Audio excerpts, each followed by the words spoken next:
to see that it showed up in Europe and that it was being translated into multiple languages. People were putting subtitles, I think, in Dutch, and I did see it in French, I did see it in German. So it was in a number of languages, and people took an interest in it there. I got a call one morning from Kyle Hentz. I don't know if you know who Kyle Hentz is. He's one of the producers of a very good film. And if any of you have notebooks with you, you should write down 9/11 Press for the Truth. It's one of the best and most legitimate films on the subject, and there are a lot of films out there at this point, but this is the one to watch because the victims' families participated and they tell you their story in Congress trying to deal with the obstruction that was going on. So it's a very legitimate film. He called me to let me know that, John, did you hear? A congressman from Pennsylvania, your hometown, Kurt Weldon, had put out a couple of press releases mentioning my film and putting the link in there and asking his constituents and the press, have you seen this? This caught me by surprise. I didn't expect my little film in New York City to have wings in such a way. Someone else contacted me that I had made the Google, I think it was the Google Top 20 list for downloadable films. And this is a list that major motion picture companies pay PR firms millions of dollars to try to get onto this list, get their trailers downloaded. And this was a grassroots film made by some guy, some amateur, suddenly was on the top 20 list. My website got, thank you. My website at the time, I had a website, don't look for it now, it's not there anymore. It was called crisisinamerica.org. It got shut down because I had exceeded the maximum allowable data transfers. I mean, basically, I was crashing their servers. But it was on Google as well. I don't know if there was YouTube in those days, so you couldn't put a movie of that length on there. But I think at its height, it was close to 500,000 downloads. And then for various reasons, it got shut down, which I'm not going to go into. At a certain point, I will admit, it kind of unnerved me because there was also a lot of blowback for doing this film. A lot of people who accused me of being unpatriotic, and I really wonder what their definition of citizenry is if you can witness 3,000 of your citizens being killed and you don't want to ask questions. Don't ask any questions. So, what concerns me at this point is in the 9/11 truth movement at this point, it seems like the media and the culture at large has gotten very comfortable with marginalizing us by referring to us as conspiracy theorists. It's the key phrase. I mean, you just hear it over and over and over. I will bet you dollars to donuts. Any media at this event that covers this event goes on TV, you're going to hear those words. They don't like words like calls for accountability. They don't like hearing about victims' families. My understanding is that there was members of the media here yesterday, and they refused to interview Bob McElvey. And he lost his son on 9/11. And for the media to refuse to get the opinions of a victim's family member is hardly objective, and it's hardly fair. And I wonder, have they no dignity? I will bet you now that we'll be referred to as conspiracy theorists. Okay, I'm going to read a little bit from the prepared text that I have, and I'm going to look old doing it. Okay, you've heard the term conspiracy theories a lot in the media today. It seems like those two words have been getting a lot of airtime. It seems like almost any discussion on 9/11 always seems to come back to those two words, conspiracy theories. It doesn't matter the context. It doesn't matter that 9/11 Truth started nearly 9 years ago as a result of a call for accountability from the victims' family members and first responders.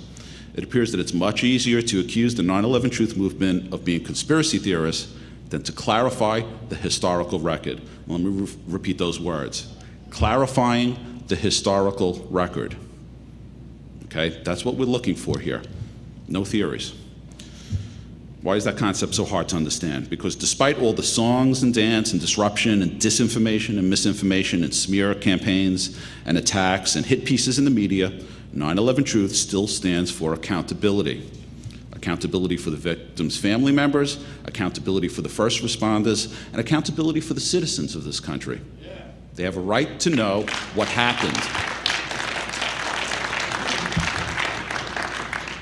9/11 was a fairly significant event.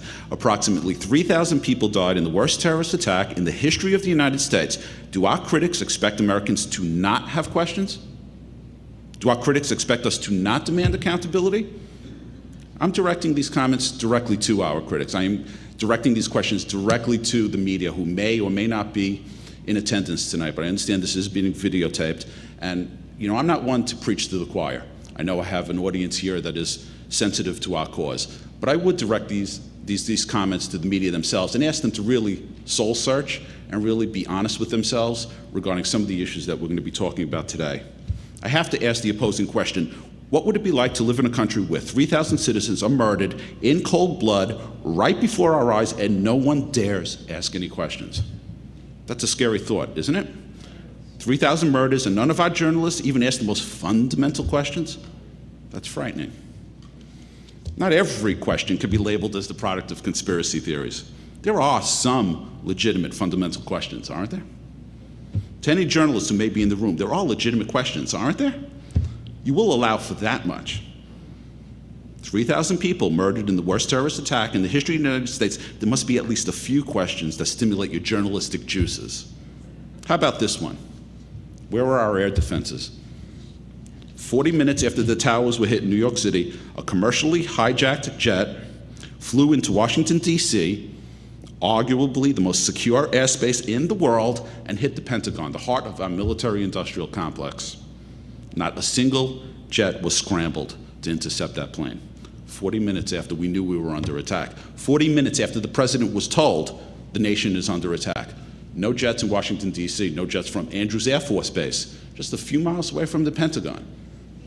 We spent trillions of dollars in this country, and a plane was able to ramble into Washington, D.C. 40 minutes after the president was informed that we were under attack, and hit the heart of our military-industrial complex, unchallenged.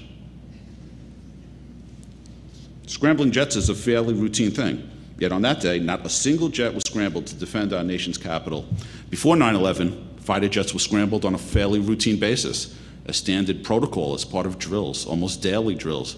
So would it be legitimate for the media to ask what went wrong on 9/11? Our nation spends trillions on national defense. Would it be legitimate to ask how such a thing could happen? No conspiracy theories, no accusations. Another question for the journalists in attendance. Would it be reasonable to expect the 9/11 Commission would investigate that one question? Where were our air defenses? What went wrong? Is that fair enough? Certainly the 9/11 Commission would ask these questions, right? Well, on August 2nd, 2006, the Washington Post wrote, "Some staff members and commissioners of the September 11th panel concluded that the Pentagon's initial story of how it reacted to the 2001 terrorist attacks may have been part of a deliberate effort to mislead the Commission and the public rather than a reflection of the fog of events on that day," according to sources involved in the debate. Thomas Kean, former New Jersey Republican governor who led the commission, is quoted as saying in this story, "We to this day do not know why NORAD told us what they told us. It was so far from the truth." No conspiracy theories here. Fundamental questions. So that's why 9/11 Truth exists to this day. That is why we're here today.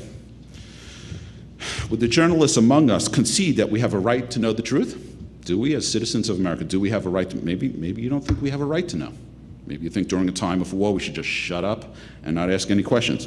Forget whatever animus you might personally feel towards 9/11 Truth. As a movement, in principle, do you believe that Americans have a right to know the truth? Because we have it here in writing. Thomas Kean, who led the 9/11 Commission, concluded that it was so far from the truth.